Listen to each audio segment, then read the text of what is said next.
All I know about Kenya is it's in Africa, and I'm pretty sure they have lions and stuff. Yeah, let's jump straight into this, man. Hey, Ken. Yeah? Yeah, dig this episode? You're going to be doing this the entire episode, aren't you? Yeah, you want to get paid. Of course he is. Yeah. Yeah, then act surprised every time that comes up in a script. Oh, that's so funny. Wow. I totally see what you did there. It's time to learn geography. You know, I will be disappointed if I don't see lions. I love lions. Africa, and I'm sure you've heard of at least a little bit about Kenya, whether it's where your Starbucks brew was imported from, or if you've seen those jumping Maasai people, or if you want to make another cliche Obama joke. Kenya seems to take the spotlight most in East Africa. It's made cool a name flag for itself. Now let's see where it is. The name Kenya is roughly derived from the words of various dialects meaning God's resting place. And when you see what's going on, you'll understand why. First of all, Kenya is located in East Africa, transected in the south by the equator, surrounded by 5 countries. With a decent You know what? Maybe I'm tripping about the lions. I don't know. We'll see. We'll see. Along the largest lake in Africa, Lake Victoria, as well as the Indian Ocean to the east. The country is divided into 47 semi-autonomous counties, with the capital and largest city, Nairobi, which has its own county in itself. The largest cities after Nairobi would be Mombasa and Nakuru. Oh, they're cool. Airports would be the 3 international hubs: Nairobi Jomo Kenyatta, Mombasa's Moi International, and Eldoret International. As mentioned in the Ethiopia episode, they have a dispute over the Elemi Triangle with Ethiopia and South Sudan, as well as the incredibly packed Migingo Island in Lake Victoria, where over 130 people live on only 2,000 square meters of space.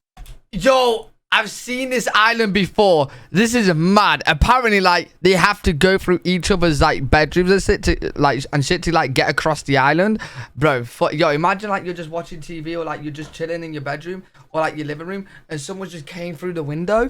Oh my! You're probably wondering, why do they all stay there? Couldn't they just spread out to the bigger adjacent Usingo Island with much more space? Shut up! That's why. Transport in Kenya is pretty developed compared to the other African states. Railway service runs between the coastal Mombasa all the way to the border of Uganda. Roads connect to virtually all their neighbors, a ton going into Tanzania, Uganda, and Somalia, whereas the 2 main ones that enter South Sudan and Ethiopia are the A1 and A2. Nairobi is cool because it's the only city in the world with a national park and game reserve, some parts only 7 kilometers from downtown, giving this unorthodox view of wild animals juxtaposed to cityscapes in the background. Anyway, some areas of interest throughout Kenya might include places like the National Peace, Love, Unity, and Silver Jubilee Monuments, the Jomo Kenyatta statue, the Giraffe Center and Giraffe Manor Oh my God. You can literally have giraffes come up to you, Bomas of Kenya, What? Giraffe Center and Giraffe Manor. Oh my God, my girlfriend will fucking love this. Oh my gosh, she would love this. Hotel where you can literally have giraffes come up to you. Bomas of Kenya, the ruins of Gedi, Narni, Takwa Milinga, Dani, Pate, and Shaka. Siu and Lamu Fort, Uhuru Gardens Memorial Park, Hyrax Prehistoric Site and Museum, Nairobi Gallery, African Heritage House, the Carnivore Restaurant, the Nairobi Railway Museum, Nairobi Gallery, African Heritage House, the Carnivore. Wait, what? What do they mean by like carnivore? Like, what kind of animals are they cooking up there? The Nairobi Railway Museum, George Adamson's grave, Kitengela, Iten, home of the champions, and the Maasai Ostrich Farm where you can ride ostriches if you are not too heavy. However, that list of man-made structures pales in comparison to the natural wonders Kenya is known for. Which means we gotta transition into the next part. Hey, Ken! What's up? Yeah, guess what comes up next? Dude, it's the same thing in every episode. I'm pretty sure they know what's going to happen next. Okay, Ken, I'm really getting sick of your sass. Okay, I can stand it. Okay, that was good. What was good? Wait, where's his money, man? Some countries thrive off of Where's his industry, money? some off of finance. Kenya's strongest feature, though, would downright have to be its natural landscape. First of all, Kenya lies right on the East African Rip, which, as we explained in the Eritrea and Ethiopia episodes, is the series of cracks in East Africa that splits all the way down from the Red Sea to Mozambique, creating highlands in the west and flatter savannas and valleys in the east along the coast. This also creates a wonderful network of narrow, slivery lakes, like the largest one, Lake Turkana, in the northwest. Wow, that's along the border with massive. Holy shit. Ethiopia. Lake Turkana is the world's largest desert lake, and due to its salinity, the world's largest alkaline lake as well. This means that Kenya is technically on a volcanic zone. Oh, Most of the shit. volcanoes are all but Holocene and extinct. The last major eruption was around 100 years ago on Emurango Golak in the central West Highlands. However, at over 5,100 meters, that volcanic activity did create the largest mountain in Kenya and the second in all of Africa, Mount Kenya, which is where Kenya got its name from. Oh, and Mount Longonot looks kind of creepy because it has like 3 mini crater pimples on the side. Yeah, Close what by the base of Mount fuck? Kenya, you can find the longest river, the Tana, that flows down to the valleys and eventually empties into the Indian Indian Ocean. Kenya has 54 national parks and game reserves, the largest one being the Tsavo in the southeast. However, the most popular one being the Masai Mara along the border with Tanzania, technically part of the Serengeti. Here, the Great Migration occurs, in which every July, the largest animal migration on Earth moves millions of nomadic species up to Kenya from Tanzania. It's such a hotspot that even sick. National Geographic is like so over it. They've covered it like a trillion times. Speaking of which, Wow, Kenya cool. is, no surprise, a wildlife haven. The big 5 animals are common around here, one of There we are. There we are. Hey, like liars, man. Liars. being the national animal, the African lion, and they can be found at I almost know every my national lions. park. There are way too many species to list, but basically almost every animal in the Lion King can be found in Kenya, let alone East Africa. And Sick. wildebeest can be I kinda love like lions. douchebags. Who are wildebeest again? They're the ones that killed Mufasa. Like, he jumped it. No. Oh, no, Simba. yeah. No. The dad. Oh yeah, no, that is because Scar's the bad guy.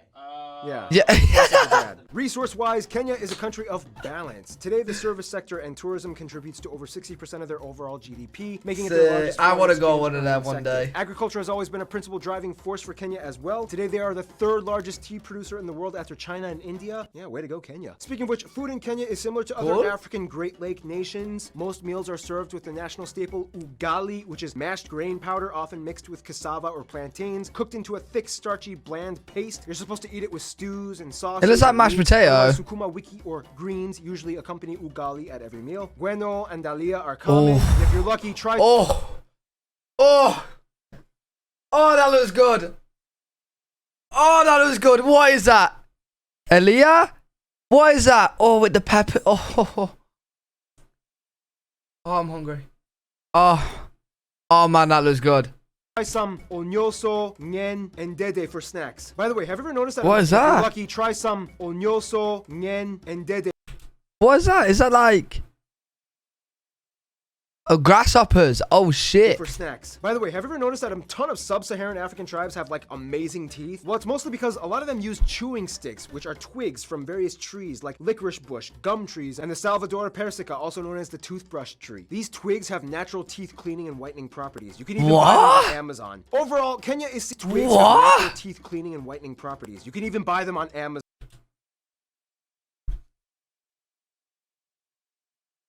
Yeah, I ain't gonna lie.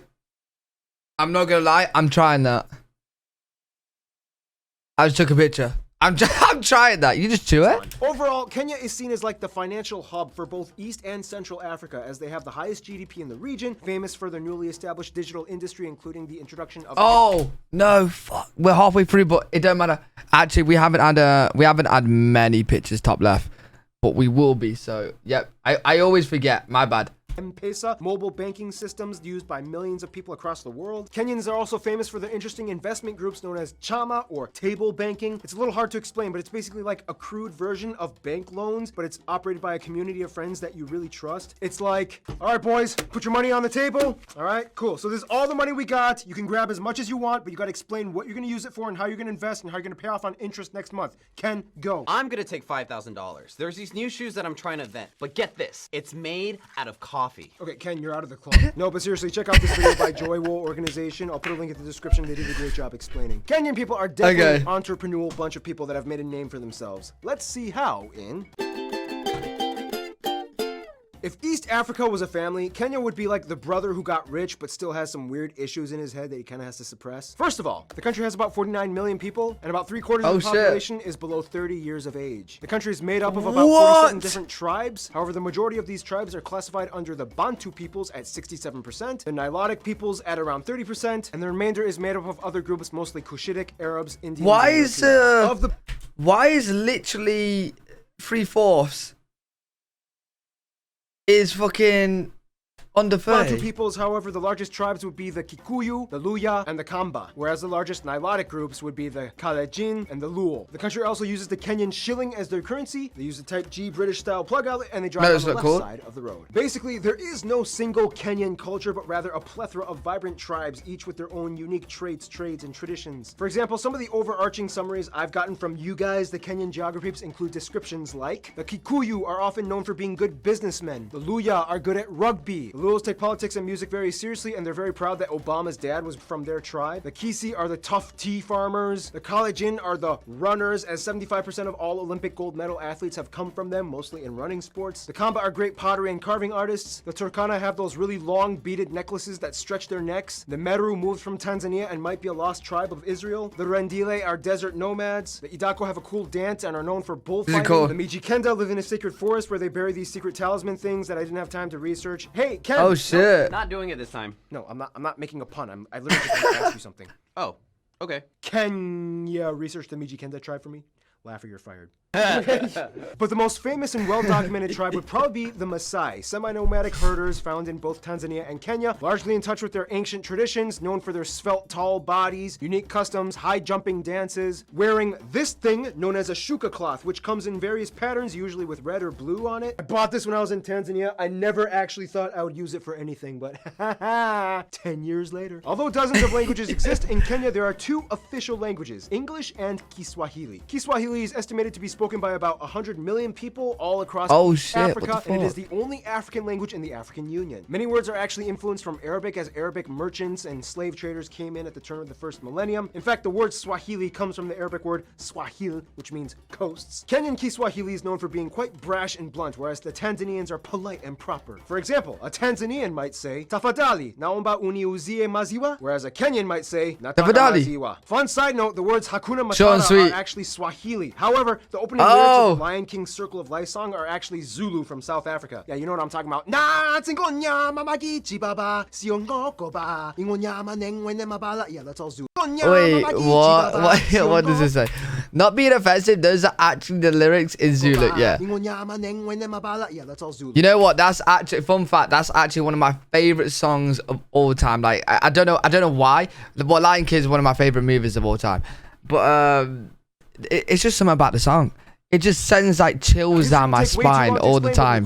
Every time I listen to it. Early fossils of Neolithic hunter-gatherers, probably Khoisan people. Cushitic and Nilotic pastoralists probably move in from South Sudan and the Horn of Africa. Bantus come in and start farming and introduce iron. City-states pop up along the coast like Mombasa. Arabs and Persians come in and start trading for goods and slaves. Kilwa Sultanate, the Portuguese guy comes in and observes things. Omani Arabs come in, the slave trade is in full force. The Portuguese come in the 17th century, start trading with Omanis. This Chinese guy stops in and observes things. Kiswahili becomes the lingua franca. Vasco da Gama takes a peek. Short-lived Wanga Kingdom. The Germans make a short-lived protectorate until the British finally come in and colonize. Tea starts growing. British are Railroads get everywhere. built. Tons of Indians come flocking as indentured servants. World War I, the Brits and Germans agree to avoid conflict in colonies. This guy doesn't listen, attacks. The Brits get mad and attack from behind in Zambia because clearly he forgot that it was also colonized by the Brits. Princess Elizabeth is in a hotel in a national park when she gets a call saying that her father died and now she is Queen Elizabeth. Oh, shit. Mau Mau uprising. Independence in 1963. Jomo Kenyatta is a hero. Sick. 4 years loaded with controversy. 2002, he's not allowed to run again for president. A few massacres and a drought, and eventually they get back up and move on. And that's where we are today. Unfortunately, So not much there. We're just just a few massacres and the biggest okay. issues Kenya is faced with today would have to be tribalism. Today's scuffles and arguments still do occasionally occur between certain groups. However, it's not so bad, but let's be honest, it's still kind of noticeable. Most of the drama is underground, and they still work heavily off of a bribe culture. The average Kenyan pays about 16 bribes per month just to get by in small situations in daily life. They have a word for it, kitu kidogo. Wait. Someone I know with these geography now, like we just like pinpoint what's happening, but don't go into too much detail. That's actually interesting. What does he mean by if anyone's from Kenya, you know a bit about it, in the comments, what does he mean by that? 16 bribes a month. Like, what kind of bribes are they? Like, why do they have to do the bribes? What's happening with that? Is it like crime or which means small things? Gangs? If there was a phrase that kind of summarized Kenya, it would probably be tibin, which translates to something like one last. Why did they have blow to for do 16 triumph. bribes a month? Clearly, it's been kind of a thing for Kenya as they become like a poster child for East Africa. Some famous people of Kenyan descent or from Kenya might include Field Marshal Dedan Kimathi, Emekatili Wamenza, mother of the resistance, Uhuru Kenyatta, Charity Ngilu, John Kiriamiti, Ezekiel Kemboi, Kipchoge Keino, Lupita Nyong'o, Paul Tergat, Dennis Oliek, Victor Wanyama, David Matenge, aka Nameless, Stella Mwangi, Fadili William, Obama's dad, Wangari Maathai, Eric Wainaina, and probably the most famous one, Jomo Kenyatta, the father of Kenya. All right, that was a lot of info. Now let's finish off. Wait. This isn't his name actually came. Was he called after Kenya or Kenya called after his like family? What the fuck? With some tibim and get to the last final segment, the Kenya is kind of like the big shot of East and, to some extent, Central Africa. Let's put it this way. People in Africa moved to Kenya in hopes of getting a better life. First of all, Right. Kenya was kind of like the shining jewel of the British East African colonies. They knew something was special about Kenya, so they introduced tea, they deliberately connected Mombasa with the West via railroad, and even after independence, they remained part of the Commonwealth, and Brits make up the largest group of visitors and national citizens amongst the white Kenyan population. India has a lot of ties to Kenya as waves of immigrants were brought in by the British in the 19th century to build the Mombasa Railway. Some racial tensions existed, however, after both countries gained independence, they started to cooperate much better. Prime Minister Nehru gave support to Jomo Kenyatta. They have a technical and economic cooperation program. They offer over 100 scholarships specifically to Kenyans, and today India makes up the 6th largest trading partner. Their best friends, however, would probably be Ethiopia, Tanzania, and Uganda. For Ethiopia, the Kenyan Mau Mau rebel group operated in Ethiopia during the uprising years. They have a mutual defense agreement, especially against the Greater Somalia ideologists living in South Ethiopia, and Kenyans trust them like a wise uncle. Tanzania and Uganda have healthy rivalries with Kenya, but ultimately the three are like the Great Lake Kings that dominate Lake Victoria. All three speak